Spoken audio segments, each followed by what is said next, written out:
जिथे शब्द संपतात तिथून माऊलींचं जीवन सुरू होतं. भक्तीला ओतप्रोत प्रेम दिलं, ज्ञानाला मायेची भाषा शिकवली आणि अध्यात्माला सर्वसामान्यांच्या दारी नेऊन बसवलं. ते म्हणजे संत ज्ञानेश्वर माऊली.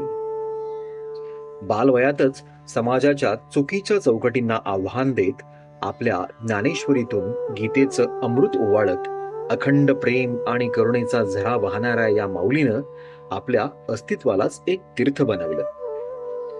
त्यांचं जीवन म्हणजे दर्शनांचं मंदिर, त्यांची वाणी म्हणजे शब्दांची भक्ती आणि त्यांची समाधी म्हणजे शाश्वत प्रकाशाचं द्वार.